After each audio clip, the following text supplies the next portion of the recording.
Which sponsors are on board with you? We have Fair and Handsome, Imami, which is on the front.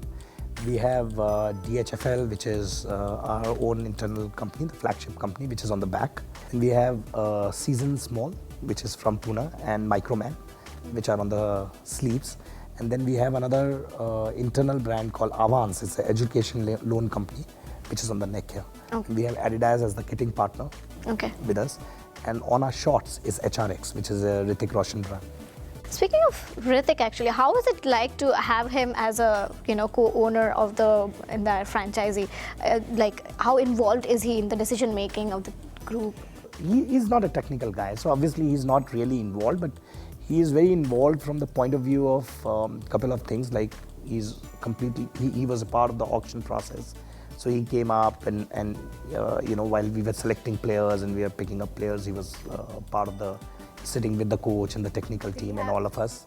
Having him on board, how does it affect the brand? If you look at it, some of the brands and the fans both get excited when Hrithik is around. He's one of the biggest stars in the country, even on the social media. And it brings us fans, it brings people to the stadium. Especially in a place where the sport is not big enough, cricketers and Bollywood celebrities give that additional impetus to people to come and watch it, sample it for the first time. And when they come and see the experience and really like it, then not only they come again, but the word of mouth spreads and other people start coming. So he's a catalyst in that sense. Because when he comes, people probably come to see him and then enjoy the experience and then start coming again. Apart from word of mouth promotions and spreading the fun around, what other marketing and promotion activities are you guys carrying out? Starting with, we created Orange Army, which is now one of the most militant fan clubs in the country. Though we might not have a very large fan army, it's limited, but their concern and the way we work together, it's amazing. Whether it's the team coming and they welcome or the auction, and every step of it they are with us and they create that frenzy. Orange Army is one. We became the first club to open a retail store, an official merchandise store where you can go and buy tickets and merchandise in the heart of the city in Ferguson College Road. So no club has so far done that. Yeah. Then we have done many fan meets.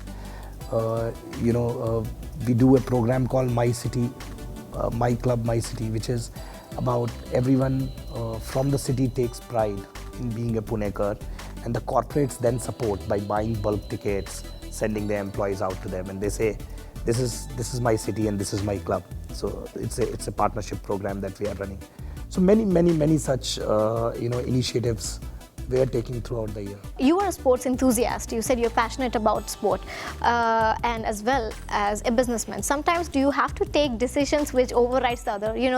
A businessman would think analytically, rationally, and a sports fanatic would be like, yeah, let's spend all the money into this one thing. Oh no.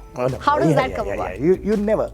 I mean, once you have run businesses, you will never go crazy. So the way the club management works, at the beginning of the year, you sit with stakeholders and very clearly spell out your goals for the year and your budgets for the year.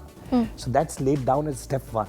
It is true for all the clubs, because if you are not spending a lot, you are not really going to be a serious contender for the title. But you might decide, I will spend on players but not on marketing, or I will spend on marketing and not on. So you decide what is your objective, and thereafter, once you decide an objective, you decide your budgets accordingly. Once that is done, you design your strategies, and it's like any other business. So you don't cross the lines. Once you have drawn the lines, you have to stick to the line.